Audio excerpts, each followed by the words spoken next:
जी बच्चों अस्सलाम वालेकुम। अब हम डिस्कस करेंगे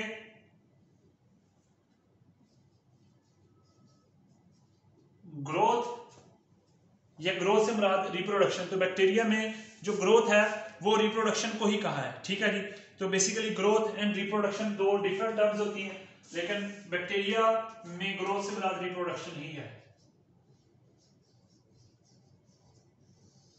ग्रोथ कहते हैं साइज इंक्रीज होना, रिप्रोडक्शन कहते हैं कि production of offsprings of next generation, ठीक है, वो एक फिनोमेना है, एक प्रोसेस है। तो यहाँ पर हम ग्रोथ या रिप्रोडक्शन से मुराद क्या लेंगे, ठीक है जी। तो ग्रोथ और रिप्रोडक्शन से मुराद हम क्या लेंगे, ग्रोथ और रिप्रोडक्शन से मुराद हम बैक्टीरिया में एक ही बात है कि बैक्टीरिया की रिप्रोडक्शन की बात हो रही है, ठीक है जी। तो बैक्टीरिया जो है ना उसमें नो सेक्सुअल रिप्रोडक्शन, क्योंकि बैक्टीरिया यूनिसेलुलर ऑर्गेनिज्म है, इसमें सेक्स ऑर्गेनिज्म नहीं होते, इसमें सेक्सुअल रिप्रोडक्शन नहीं होती। तो बैक्टीरिया सिर्फ क्या करते हैं, ओनली एसेक्सुअल रिप्रोडक्शन। लेकिन अभी हम डिस्कस करेंगे कि ये सेक्सुअल रिप्रोडक्शन जैसा एक प्रोसेस जरूर करते हैं, ठीक है, वो हम डिस्कस करेंगे। लेकिन एक्चुअली देखा जाए तो बैक्टीरिया जो है वो एसेक्सुअल रिप्रोडक्शन ही करते हैं। एसेक्सुअल रिप्रोडक्शन जो बैक्टीरिया के अंदर होती है उसका नाम है बाइनरी फिशन। क्योंकि हम डिस्कस कर चुके हैं कि बैक्टीरिया के अंदर माइटोसिस एब्सेंट होती है, क्योंकि बैक्टीरिया में न्यूक्लियस नहीं होता। बाइनरी फिशन में ये होता है कि बैक्टीरिया क्या करता है, एक बैक्टीरिया प्रोड्यूस हुआ है तो वो क्या करेगा, increase in size, size increase करेगा, ठीक है, अपने ऑर्गेनेलिस बनाएगा जेनेटिक में। अब वो क्या करेगा, डुप्लीकेट डीएनए, अपने डीएनए को, जेनेटिक मटेरियल को क्या करेगा, डुप्लीकेट करेगा। ये एक बैक्टीरिया बना है, ये बैक्टीरिया अपना साइज बड़ा करेगा, इसने साइज बड़ा किया, अपनी जरूरी मटेरियल तैयार किए, ठीक है, फिर ये अपने डीएनए की कॉपीज पैदा करेगा, ये डुप्लीकेशन कर ली, ठीक है। जब डुप्लीकेट कर जाएगा तो क्या करेगा, पिंच करेगा, क्या, प्लाज्मा मेम्ब्रेन,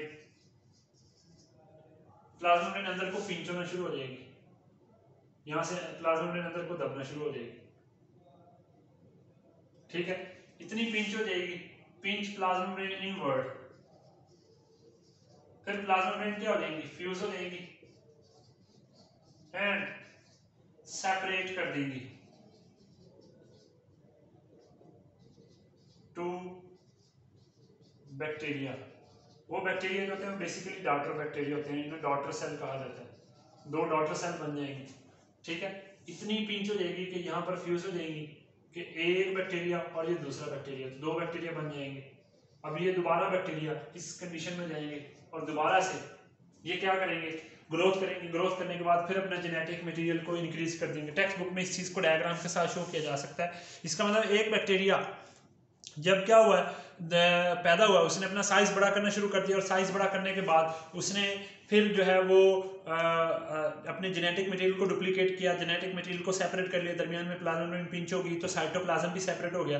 तो बैक्टीरिया जो है उसने अपने आप को जो है वो दो बैक्टीरिया में डिवाइड कर लिया। इस प्रोसेस को हम नाम क्या देते हैं जी, इस प्रोसेस को हम बाइनरी फिशन का नाम देते हैं। बाई का मतलब दो, फिशन टूटना, एक बैक्टीरिया दो में टूट गया, एक किस्म का ये प्रोसेस, इसे नाम देते हैं बाइनरी फिशन। बैक्टीरिया के ऊपर आपको पता है सेल वॉल भी होती है, वो अपनी सेल वॉल भी साथ साथ बना लेता है, ठीक है।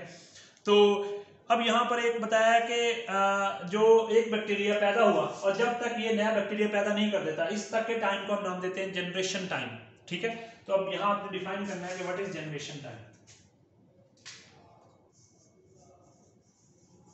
ये जनरेशन टाइम क्या होता है बेटे, जनरेशन किसे कहते हैं, एक नस्ल को, टाइम, एक नस्ल का जो टाइम होगा उसे नाम क्या देते हैं, generation time. What is generation time, तो interval of time until completion of completion of one complete generation, that is called as generation time. Interval of time, interval कहते हैं gap, interval of time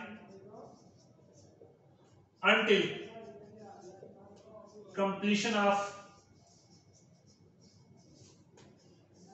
next division, जब तक next division complete नहीं हो जाती तब तक का जो टाइम होता है उसे नाम क्या देते हैं, जनरेशन टाइम। एक बैक्टीरिया कितने टाइम में एक जनरेशन से दूसरी जनरेशन प्रोड्यूस कर सकता है। हमने फर्स्ट ईयर में पढ़ा हुआ है 25 मिनट, तो कहीं पे 20 मिनट्स भी होता है, कहीं पे 25 मिनट्स भी मेंशन किया होता है। तो अब बैक्टीरिया जब ग्रोथ करते हैं, ठीक है, तो वो चार बैक्टीरिया जब ग्रोथ करते हैं वो अपनी तादाद बढ़ाते हैं, ठीक है, तो वो उस दौरान उन्होंने कुछ नया जेनेटिक मटेरियल भी बनाना होता है, वो जेनेटिक मटेरियल एक्सचेंज करते हैं। तो सेक्सुअल रिप्रोडक्शन जैसा उनके अंदर एक प्रोसेस होता है, उसे नाम देते हैं कॉन्जुगेशन।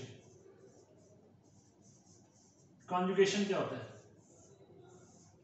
कॉन्जुगेशन एक प्रोसेस है, बैक्टीरिया जो है वो करते हैं, दो डिफरेंट बैक्टीरिया, डिफरेंट मतलब जिनका जेनेटिक मटेरियल एक दूसरे से डिफरेंट है, ठीक है, तो वो एक दूसरे के करीब आते हैं। उसमें ये होता है कि exchange of genetic material bacteria exchange करते हैं इसके दरमियान, between donor and recipient bacteria, between donor और रेसिपिएंट बैक्टीरिया। तो बैक्टीरिया जो एक जेनेटिक मटेरियल दे रहा है, दूसरा जो ले रहा है, तो देने वाला डोनर, लेने वाला रेसिपिएंट। तो बैक्टीरिया उनके दरमियान एक्सचेंज ऑफ जेनेटिक मटेरियल होता है थ्रू सेक्स पिलाई। तो ये प्रोसेस कहां से होता है? सेक्स पिलाई। एज ए रिजल्ट क्या होता है? इस क्रिएट जेनेटिक कॉम्बिनेशन। ये प्रोसेस जेनेटिक कॉम्बिनेशन प्रोड्यूस कर लेते हैं। मैं इसको डायग्राम से समझाता हूं। तो ये जेनेटिक कॉम्बिनेशन पैदा करता है। जेनेटिक कॉम्बिनेशन का मतलब नया जीन्स पैदा करता है, ठीक है। मिसाल के तौर पे मैं डायग्राम में समझाता हूं। ये एक बैक्टीरिया है, ये दूसरा बैक्टीरिया है, दोनों की पिलाई एक दूसरे के सामने आएंगी और जब पिलाई आपस में फ्यूज होंगी तो एक दोनों के दरमियान क्या बन जाएगा? एक कनेक्शन बन जाएगा।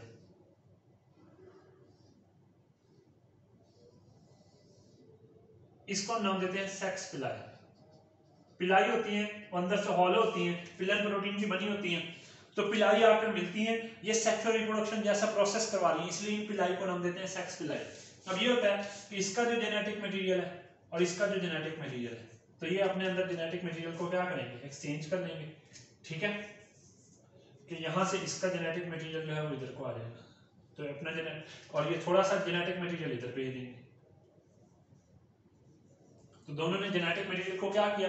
एक्सचेंज किया। इस प्रोसेस को नाम कर देते हैं कॉन्जुगेशन। कॉन्जुगेशन के रिजल्ट में बैक्टीरिया के अंदर नया जेनेटिक कॉम्बिनेशन बनते हैं, ठीक है जी। अब जब बैक्टीरिया सेक्सुअल रिप्रोडक्शन करता है तो ये सेक्सुअल रिप्रोडक्शन नहीं है, ये सेक्सुअल रिप्रोडक्शन जैसा प्रोसेस है। क्यों? क्योंकि ये नया कॉम्बिनेशन पैदा करता है, ठीक है। तो इससे बैक्टीरिया की इम्यूनिटी बढ़ती है, बात कम भी हो जाती है। खैर, अब जब बैक्टीरिया ग्रो कर रहे हैं, एसेक्सुअल रिप्रोडक्शन कर रहे हैं, तो एक जगह बैक्टीरिया है उनकी कॉलोनी बनेगी। वो जो बैक्टीरिया की कॉलोनी बनेगी बेटे, वो कॉलोनी मुख्तलिफ फेजेस में हो सकती है, ठीक है। तो देयर आर 4 फेजेस, 4 फेजेस हैं किसकी? जब बैक्टीरियल ग्रोथ हो रही होती है। बैक्टीरिया जब ग्रोथ कर रहे होते हैं तो बैक्टीरियल ग्रोथ की तकरीबन 4 फेजेस देखी गई, जिनको ग्राफ के जरिए भी एक्सप्लेन किया जा सकता है, ठीक है। एक को कहते हैं, टेक्स्ट बुक के अंदर इनको तरतीब से मेंशन किया हुआ है, log phase, lag phase, log phase, stationary phase, ठीक है। आपने लफ्ज सुना होगा स्टेशनरी फेज, स्टेशनरी लफ्ज, और डेक्लाइन फेज। अगर आप इनके मीनिंग पे गौर करें तो आपको पता चल जाएगा। आप मैथ के अंदर लॉग लेते हैं, ठीक है, किसी भी वैल्यू का लॉग लेना, तो लॉग का मतलब क्या होता है? तो आपने एक वैल्यू है, उसके लॉग लेने का मतलब आपने उसकी जो पावर है वो जो बढ़ी हुई पावर थी उसको कम कर देना, ठीक है जी, वैल्यू बढ़ाने का मतलब होता है। तो लैग बिहाइंड, पीछे, ठीक है, लैगिंग स्ट्रक्चर में पीछे रह जाती स्ट्रक्चर है, तो लैग पीछे। इस लैग फेज में no growth, it is phase of no growth, यहां पर नो ग्रोथ। लैग फेज में नो ग्रोथ, तो लॉग फेज में there is rapid growth. Rapid growth से मुराद बुक में मेंशन किया है एक्सपोनेंशियल ग्रोथ। एक्सपोनेंशियल कहते हैं अन्यवाह ग्रो करना, बैक्टीरिया अन्यवाह ग्रो करना, एक्सपोनेंशियल। तो अंधाधुंध बहुत ज्यादा ग्रोथ हो रही है, ठीक है, एक्सपोनेंशियल ग्रोथ होता है। स्टेशनरी फेज में जो स्टेशनरी साकिन को कहते हैं। ग्रोथ इज इक्वल टू, जो ग्रोथ है वो इक्वल है किसके, डेथ के। तो growth is equal to death, जितनी ग्रोथ हो रही है उतनी क्या हो रही है, डेथ हो रही है। किसके अंदर, स्टेशनरी फेज के अंदर, ठीक है जी। तो जितनी ग्रोथ है उतनी क्या हो रही है, कह लें डेथ हो रही है, इसलिए स्टेशनरी। डेक्लाइन में डेथ रेट ज्यादा है, ग्रोथ कम है। जब डेथ रेट ज्यादा है, ग्रोथ क्या है, कम है, तो एज ए रिजल्ट क्या होगा कि ऑर्गेनिज्म जो है वो डेक्लाइन में जाएंगे, कॉलोनी जो है वो डेक्लाइन में जाएंगे। अगर मैं इसको साफ कर दूं तो आप गौर से देखिएगा प्लीज, ठीक है जी। तो लैग फेज में नो ग्रोथ नहीं हो रही, ठीक है जी। और जो है वो लैग फेज में ग्रोथ नहीं हो रही, लॉग फेज में रैपिड ग्रोथ हो रही है, बहुत ज्यादा ग्रोथ हो रही है। स्टेशनरी फेज में growth is equal to death, जितनी ग्रोथ है उतनी डेथ है।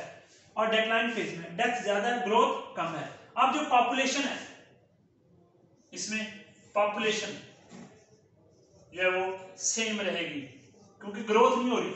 हो सकता है कम हो सकती है, क्यों, क्योंकि डेथ हो रही होगी तो ग्रोथ नहीं हो रही। लॉग फेज में अन्यथा ग्रोथ हो रही है, तो जो पॉपुलेशन है, पॉपुलेशन साइज इंक्रीज हो रहा है, ठीक है। पॉपुलेशन साइज इंक्रीज होगा क्योंकि बहुत ज्यादा तादाद बढ़ेगी, जानदार रैपिडली प्रोड्यूस हो जाए। स्टेशनरी फेज में, किसमें, स्टेशनरी फेज में जो है वो पॉपुलेशन साइज सेम रहेगा, क्यों, जितनी डेथ है उतनी। और इसमें पॉपुलेशन साइज, जो बैक्टीरिया की पॉपुलेशन है उसका साइज क्या हो जाएगा, डिक्रीज होगा। डिक्रीज कैसे होगा बेटे, ध्यान से सुनिए, क्योंकि यहां पर डेथ रेट ज्यादा है और ग्रोथ रेट कम है, तो फेज जो है वो डिक्लाइन में जाएगी। डिक्लाइन का मतलब उसमें कमी आएगी। जब कमी आने का क्या मतलब है, पॉपुलेशन साइज क्या हो रहा है, डिक्रीज हो रहा है। तो जब बैक्टीरिया ग्रो करते हैं, बैक्टीरिया जब ग्रो कर रहे होते हैं, बैक्टीरिया डिफरेंट फेजेस से गुजरते हैं, डिफरेंट कॉलोनीज बनाते हैं। तो उनकी कॉलोनी में जब वो लैग फेज कर रहे होंगे तो उस वक्त पॉपुलेशन साइज सेम रहेगा, ठीक है, क्योंकि ग्रोथ नहीं हो रही। ग्रोथ नहीं होने का मतलब यही है कि वो रिप्रोड्यूस नहीं कर रहे, ठीक है। तो हाँ, डेथ हो सकती है, इससे पॉपुलेशन साइज कम हो सकता है, लेकिन पॉपुलेशन सेम रहेगा। लॉग फेज में रैपिड ग्रोथ होगी तो पॉपुलेशन साइज इंक्रीज होगा, ज्यादा जानदार पैदा होंगे, पॉपुलेशन बढ़ेगी। स्टेशनरी फेज में जितनी ग्रोथ है उतनी डेथ है, पॉपुलेशन साइज सेम रहेगा। डेक्लाइन में डेथ ज्यादा है, ग्रोथ कम है, जिससे पॉपुलेशन साइज कम होगा डेक्लाइन होने की वजह से। यहां तक आपका कोई सवाल है तो आप मुझसे कर सकते हैं जी बेटे।